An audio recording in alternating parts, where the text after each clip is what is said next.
Buenas de nuevo. Entramos en la recta final de esta mesa que, como estáis viendo, está resultando muy interesante y de donde estamos sacando pues, aspectos importantísimos de aprendizaje en estas técnicas endoscópicas. Y para finalizar, tenemos al doctor José María Riesco López, de la Clínica Universitaria de Navarra, que nos va a hablar del tratamiento endoscópico del divertículo de Zenker. Adelante, José María. Muy buenas tardes a todos. Muchísimas gracias al comité organizador por su amable invitación a participar en esta charla sobre tratamiento endoscópico del divertículo de Zenker. Quería tener inicialmente un recuerdo para todas aquellas personas que desgraciadamente nos han dejado últimamente en esta terrible pandemia, en el seno del coronavirus, y en concreto a la doctora Rocío Campos Cantero. Rocío fue nuestra jefa durante 8 años en el Hospital Universitario del Sureste. Fue jefa en otros 4 hospitales públicos de la Comunidad de Madrid, directora médica, y sobre todo fue una persona honesta, una persona humilde y una persona muy cariñosa con todos y cada uno de los asuntos que trabajamos con ella y que siempre nos defendía ante cualquier distancia. Entonces, vaya por delante mi agradecimiento y este pequeño reconocimiento a Rocío por todos los años que compartimos juntos.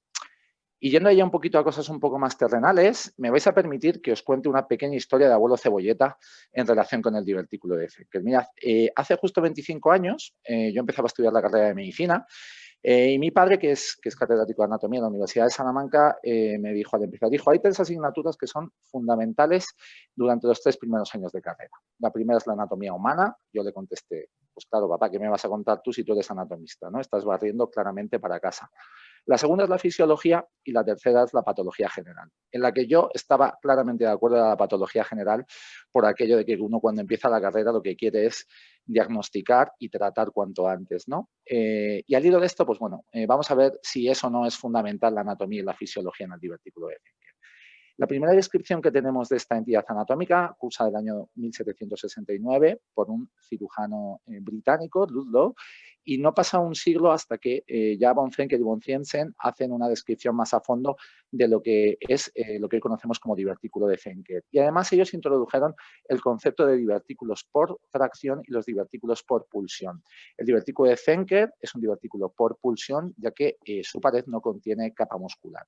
Y ya en el año 1907, Kilian es quien describe la zona anatómica a través de la cual se prolapsa la mucosa y la submucosa de la hipofaringe para provocar lo que llamamos hoy divertículo de Zenker. En la imagen de la derecha podéis ver una visión posterior de la faringe y del esófago. Las fibras oblicuas que se ven en la parte superior son las fibras del músculo constrictor inferior de la faringe, en concreto del tirofaringio. Las fibras que vemos justo por debajo, que son horizontales, es el músculo cricofaringio, que aunque no se suele decir en los textos de digestivo, forma parte también del músculo constrictor inferior de la faringe, y entre ambos hay una zona triangular de debilidad a través de la cual se prolapsa la mucosa y la submucosa para formar el divertículo de Zenker. El divertículo de Zenker tiene una localización posterior, a diferencia del divertículo de Kilian-Jameson, como podemos ver, que es inferior y anterolateral. Y es importante tener claro no solo lo que es el músculo cricofaringio, que es el que juega el papel fundamental en la fisiopatología, como veremos a continuación, sino que el esfínter esofágico superior depende también de las fibras tirofaringias, que hemos dicho que están por encima del divertículo, y de las fibras de la musculatura estriada del esófago cervical que se entrelazan con el cricofaringio, porque veremos luego que la tasa de recurrencia va a estar muy relacionado con esto en cada tipo de tratamiento.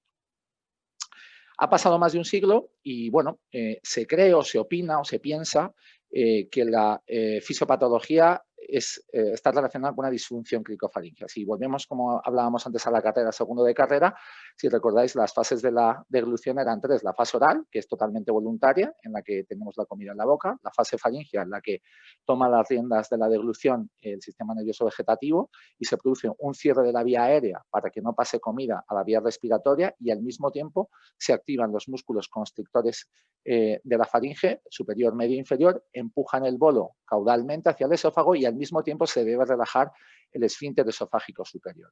Si no hay una coordinación adecuada, hay lo que llamamos una disfunción cricofaringea. De tal manera que esta incoordinación repetida de la musculatura de los constrictores y la falta de relajación del esfínter esofágico superior produciría un aumento de la presión intraluminal. Y esto es lo que finalmente desencadenaría el prolapso de la mucosa y de la submucosa de la hipofaringe a través del triángulo de Killian, formándose el divertículo de Zenker.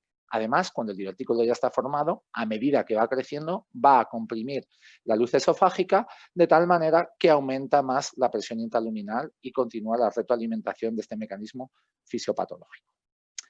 Los pacientes con divertículo de Zenker generalmente suelen ser de manera predominante varones en la 7ª y 8ª décadas de la vida, y el síntoma cardinal que nos cuentan es la disfagia. Otras posibles síntomas pueden ser la regurgitación, halitosis, pérdida de peso, y como complicaciones cabe destacar la hemorragia digestiva, la presencia de neumonías por aspiración al pasar el contenido del divertículo a la vía respiratoria, y aunque no es frecuente, también está descrito la aparición de carcinoma epidermoide en el seno del propio divertículo.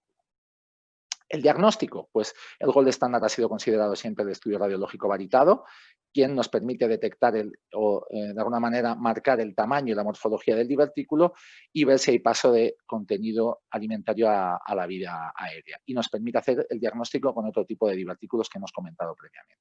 La ecografía cervical no se suele realizar, pero dentro de las técnicas radiológicas es una alternativa que, aparte de detectar el divertículo, nos permite descartar masas tiroideas adyacentes. Y por último, la gastroscopia nos permite confirmar el diagnóstico, extraer alimento retenido y planificar el tratamiento, así como descartar complicaciones de tipo tumoral fundamentalmente.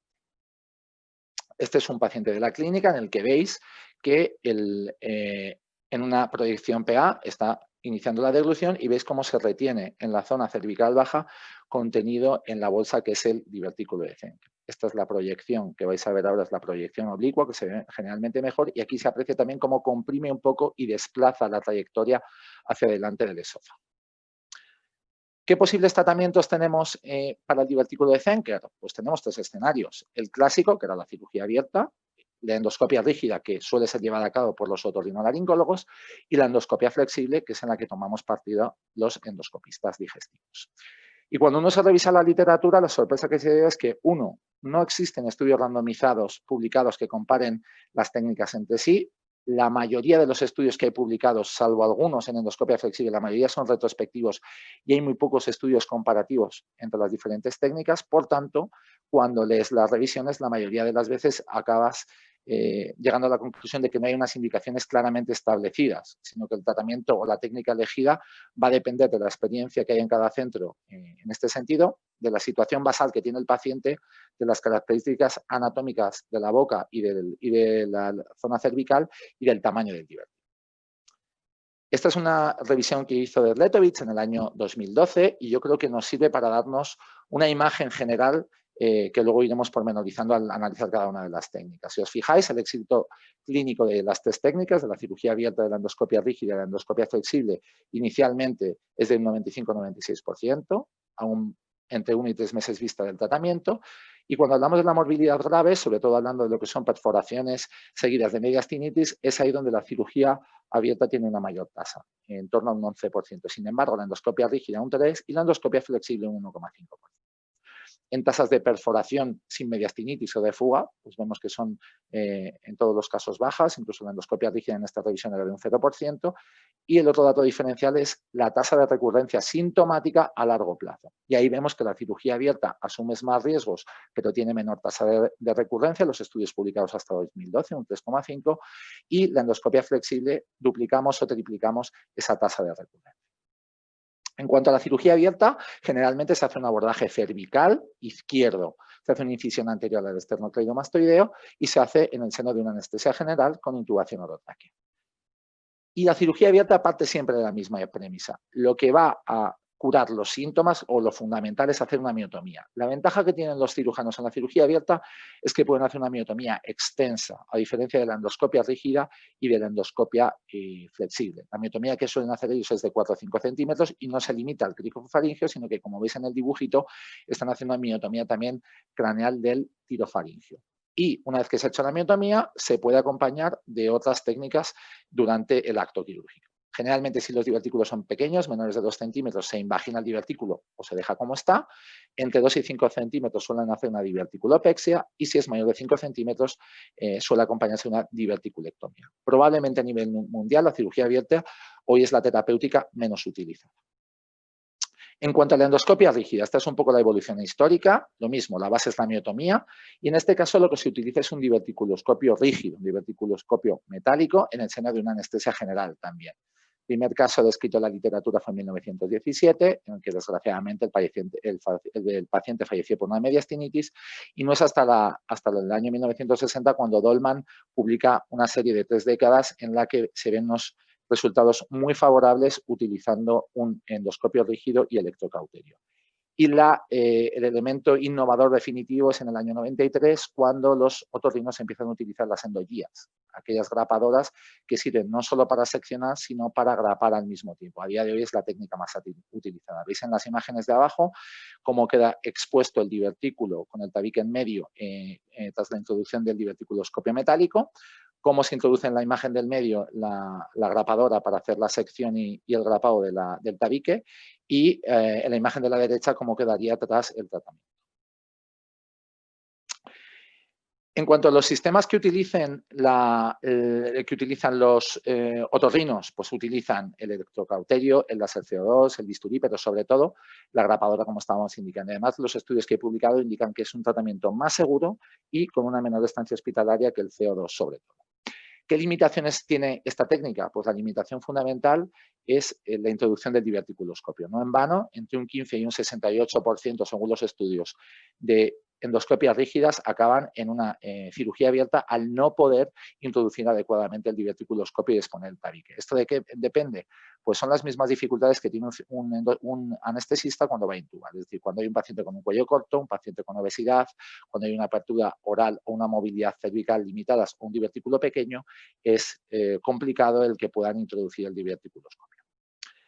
Este es un metaanálisis publicado recientemente en el que se comparan los resultados de 11 estudios retrospectivos comparando la cirugía abierta versus la endoscopia rígida. Y si os fijáis, todas las datos van a favor de la endoscopia rígida, menor duración del procedimiento, menor estancia hospitalaria, introducción más rápida de la dieta oral. Sin embargo, la tasa de recurrencia es netamente superior en la endoscopia rígida, un 13% frente al 6% de la cirugía abierta. ¿Cómo podemos explicar a un paciente al que le vamos a hacer un tratamiento endoscópico flexible? Bueno, pues este dibujo, que a lo mejor es un poquito cutre, es el que yo suelo utilizar para indicar a los pacientes, ¿no? Y lo que tienen que saber los pacientes es que el músculo cricofaringeo, que es el rojito que vemos ahí, es el que debemos seccionar para, de alguna manera, cortar el mecanismo fisiopatológico que desencadena el procedimiento, y luego el tabique debe quedar reducido a un 5 o 10 milímetros de tamaño para que la comida no se quede acumulada. Y en la imagen de la derecha veis cómo pasa la comida adecuadamente tras hacer el tratamiento. Y pasamos ya a la endoscopia flexible. El objetivo es hacer una mucomiotomía del tabique, llevándonos el cricofaringeo de manera completa, dejando un tabique residual a ser posible de 5 o 10 milímetros. ¿Cuáles son los hitos históricos o cómo ha evolucionado la endoscopia flexible? Pues mirad, en el año 95, dos grupos, el grupo brasileño de Sakai y el grupo holandés de Mulder, hacen publicaciones simultáneas de tratamiento endoscópico utilizando unos un forceps monopolar y otros utilizando el needle knife. Y empiezan a reportar los primeros resultados positivos en este sentido. Una década después, el grupo del doctor Juzgado, aquí en España, comienza a utilizar el Ligasur, que es una pinza bipolar para este tratamiento, y se produce también, digamos, un segundo hito histórico en el tratamiento de la endoscopia flexible. Y es ya en el año 2013 cuando el grupo indio de Reddy empiezan a utilizar el SB Knife, que es una pinza utilizada o diseñada originalmente para disección endoscópica submucosa y que la ventaja que tiene es que se puede utilizar a través de un canal de 2,8 de un gastroscopio convencional. El talón de Aquiles que tenemos y que al final veremos en dos publicaciones cómo se puede solventar es la tasa de recurrencia tras los tratamientos endoscópicos flexibles. Aquí veis los utensilios que habitualmente se suelen utilizar. Inicialmente el capuchón era el que más ayudaba. Se utilizaba también la introducción de una sonda nasogástrica, como veis en la imagen de la derecha, a través de la luz esofágica para proteger la pared anterior del esófago. Y finalmente es el diverticuloscopio. En la década de los años 2000, un diverticuloscopio flexible, la casa comercial Cook, el que ayuda en gran medida a evolucionar los tratamientos endoscópicos flexibles. ¿Qué ventajas tiene el diverticuloscopio? Pues mirad, permite exponer y sobre todo fijar el tabique, que el tabique no te baile durante el tratamiento, protege la pared esofágica anterior y la cara posterior de la luz diverticular para que no la lesionemos, protege, que esto es súper importante, o reduce el riesgo de broncoaspiración, porque en caso de sangrado o de lavado importante puede salir a través del diverticuloscopio hacia la boca, pero no va a la vía aérea, y reduce el riesgo de perforación. Ese estudio de Costamaña que queda reseñado ahí comparaban la seguridad y la eficacia de los capuchones frente al diverticuloscopio flexible, y era este último el que salía beneficiado en la comparación. Entrando ya un poco en materia propia, este metaanálisis es el metaanálisis más amplio que he publicado en relación a la utilización de métodos, sobre todo de bisturís. Incluye 20 estudios, de los cuales 5 son prospectivos y 15 son retrospectivos o no especificadas las características del estudio, con 813 pacientes. La mayoría utilizan diverticuloscopio flexible y la mayoría utilizan needle knife para hacer la sección del tabique. Y veis que el éxito clínico es del 91%, con una tasa de recurrencia de en torno al 11%. Siendo la tasa de complicaciones globales del 11%, pero solamente un 3% de complicaciones graves como la perforación. Este metaanálisis del año 2016 concluye que la miotomía del cricofaringeo mediante endoscopia flexible es segura y efectiva, evita una anestesia general, ya que todos los métodos de endoscopia flexible se pueden hacer sin problema mediante sedación, y permite una recuperación más rápida del paciente que las técnicas quirúrgicas. Este es un vídeo, cortesía del doctor Foluni. Os pido disculpas porque, aunque yo suelo realizar o he realizado todas estas técnicas que hemos comentado de endoscopia flexible, no he podido realizar adecuadamente la edición de los vídeos. Entonces, bueno, pues mis compañeros bondadosamente me han cedido algunos de sus vídeos. Veis que con el needle knife está haciendo la incisión primero de la mucosa del tabique, ¿vale? Si os fijáis en la cara anterior del diverticuloscopio, se ve una imagen amarilla y negra que es la guía que permite introducir el diverticuloscopio de tal manera que la valva larga va a la luz esofágica y la valva corta va a la luz del divertículo. Se ha hecho ya la mucosotomía y ahora está cortando el tabique que pasa transversalmente a su través. En esta foto seguramente reconocéis al doctor que está a la derecha, que es el doctor Diego Juzgado Lucas, que en otros tiempos pretéritos se dedicaba más al divertículo de Zenke, pero como habéis podido comprobar en estas jornadas, ahora se ha dado al neodimio y a los imanes para conectar todo tipo de estructuras anatómicas. Y la persona que está a su derecha es el doctor Luis Chiva, que es ginecólogo, trabaja ahora con nosotros en la Clínica Universidad de Navarra, pero en aquella época, en el año 2006, cuando los dos diseñaron la técnica de Ligasur para el tratamiento endoscópico, trabajaban juntos en la MD Anderson. Este es un vídeo ilustrativo de cómo se hace un tratamiento. Mirad, la pinza de Ligasur es esta que estáis viendo, tiene forma de pistola, tiene una varilla de 37 milímetros y la hay de 5 milímetros o de 10 milímetros de grosor. Conviene utilizar la de 5 milímetros para que la varilla pueda atravesar el diverticuloscopio que acabáis de ver. A la derecha de la imagen veis la luz del esófago, a la izquierda la luz del divertículo y el mecanismo el mecanismo de rotación que se está haciendo para conseguir exponer el divertículo. Un truco que, como dicen las fotos de la izquierda, es hacer con una boca una pequeña incisión en la valva que va al esófago, que es la larga, dejas el plástico del abocat puesto y a su través metes la guía, de tal manera que la valva larga te va a ir directamente a la luz esofágica y de esta manera puedes introducir con mayor facilidad el diverticuloscopio a la luz, tanto a la luz esofágica como a la luz del divertículo. Bueno, para realizar esta técnica, una vez que hemos puesto el diverticuloscopio flexible, introducimos en paralelo un gastroscopio que tiene que ser un gastroscopio ultrafino. El diverticuloscopio tiene 22 milímetros de calibre, entonces puede pasar un gastroscopio ultrafino de 5 milímetros y en paralelo la pinza de Ligasur. Y bajo visión endoscópica directa, como estáis viendo, utilizando la pinza, se hacen cortes. Hay que tener en cuenta que esta pinza lo que hace es un sellado y un corte del tejido, pero no sutura, de tal manera que una medida de seguridad es colocar, cuando acabas el procedimiento, al fondo del tabique, al final del tabique, 1 o 2 hemoclips para evitar que haya luego perforaciones diferidas, como veremos en técnicas que explicaremos a continuación. Si veis en la imagen de la derecha, se está dando el último corte. La longitud de corte que tiene la pinza es 1,7 milímetros, por tanto es importante saber cuánto mide el tabique antes de dar los cortes sucesivos. Si veis cómo queda ahí ya. Doctor Riesco, un minuto. Sí. Vale, gracias. Los compañeros de Valladolid han publicado el estudio más largo que la literatura y ven que se puede hacer este tratamiento en régimen ambulatorio, que es muy importante.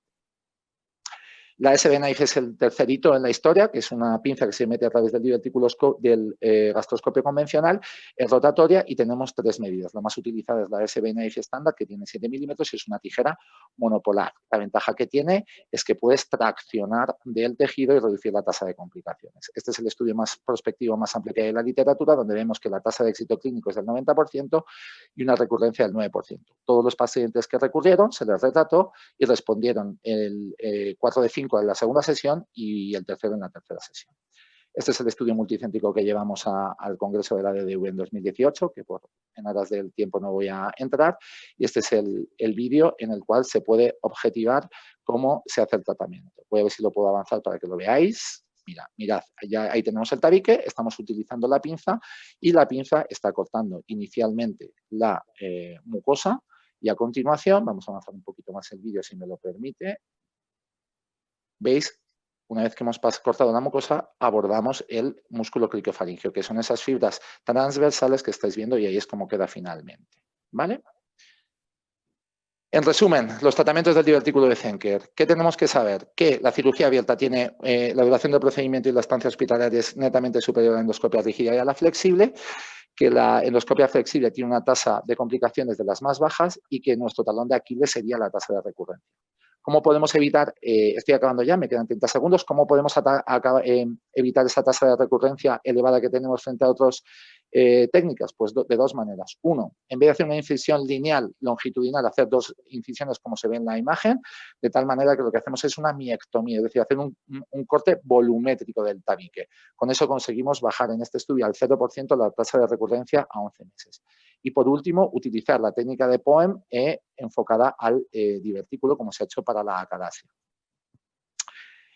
Bueno, ahí se veía el vídeo. Como mensajes finales, indicar que esto es de mi cosecha. Esto, como os he indicado, no hay una clara indicación de cómo se debe hacer el tratamiento en todos los pacientes. Debemos partir de la premisa que el divertículo de Zenker es sintomático, hay que tratarlo, que no olvidemos que es patología benigna, que se presenta en pacientes de edad avanzada y con comorbilidad. Por tanto, yo creo que a este tipo de pacientes debemos ofertar un tratamiento que sea efectivo y con baja tasa de complicaciones graves. Y en este sentido es la endoscopia flexible la que oferta este perfil. Y en casos alternativos podríamos ofertar la endoscopia rígida. Y no olvidéis que los padres siempre llevan la razón y es un mensaje que me gustaría también transmitiros. Muchas gracias por vuestra atención. Muchas gracias, doctor Riesco. Enhorabuena por tu presentación. Ha sido magnífica. Tenemos tiempo para hacer un par de preguntas. Me gustaría que para alguien que va a empezar la técnica, un endoscopista que tiene intención de incluir esta técnica en su cartera de servicios, ¿qué consejos le darías de los problemas con los que se puede encontrar al inicio de esa técnica? Bueno, lo primero, yo creo que una persona que vaya a hacer endoscopia terapéutica avanzada, del tipo que sea, pues tiene que manejar las técnicas endoscópicas habituales. Tiene que tener manejo de polipectomía, de tratamiento de sangrados, para afrontar las posibles complicaciones que tengamos. Segundo, la técnica que a día de hoy a mí me parece más fácil y con una tasa baja de recurrencia y con baja tasa de complicaciones es la técnica de SB Knife. Lo único que tienes que hacer es poner el diverticuloscopio con los trucos que hemos contado. No hay que entrar en paralelo, entras a través del diverticuloscopio enfrente al tabique y pasas tu pincita a través de, como haces como una pinza de biopsia convencional. Y ahí tienes que hacer la incisión. Primero se hace una incisión de la mucosa hasta que ves las fibras transversales que son las del criciofaringeo y después con sucesivos cortes poquito a poco y traccionando, que siempre te da mucha seguridad para ver que no perforas, puedes utilizar o bien coagulación o bien endocat y eso sería, yo creo, los primeros pasos para abordar el tratamiento endoscópico del divertículo de Zenker. De las 3 herramientas posibles para realizar el tratamiento endoscópico del divertículo, acabas de posicionarte claramente entre el Ligasur, el Needle Knife y el SB Knife. SB Knife sin duda. Yo creo que a día de hoy, por facilidad, por acceso, por económico, que es más barato, una pinza de SB Knife cuesta en torno a 350-400 euros, un Ligasur son 700 euros. Y en cuanto a que puedes meterlo a través de... No todo el mundo tiene un gastroscopio ultra fino o puede solicitarlo a la casa comercial con la que trabaja para que se lo traigan para hacer un Ligasur, ¿no? Entonces, un gastroscopio yo creo que evidentemente todos lo tenemos, una pinza que no es cara frente al resto de material que utilizamos y una técnica que es fácil y con lo que tenemos publicado a día de hoy con baja tasa de complicaciones y una recurrencia razonable que además luego tienes un 90% de personas que retratas y responden de manera prolongada con un segundo tratamiento. Yo creo que esa sería un poco mi opción. Pues estoy refrescando el chat, no hay preguntas para ti, José María. Darte de nuevo la enhorabuena, ha quedado todo perfectamente aclarado, en una presentación muy, muy clara. Y bueno, antes de cerrar la mesa, me gustaría dar las gracias a todos los participantes. Creo que ha sido una tarde muy provechosa en la que hemos repasado diferentes aspectos endoscópicos, netamente formativa, y he estado encantado de participar en la mesa con todos vosotros. Así que mi enhorabuena de nuevo a todos.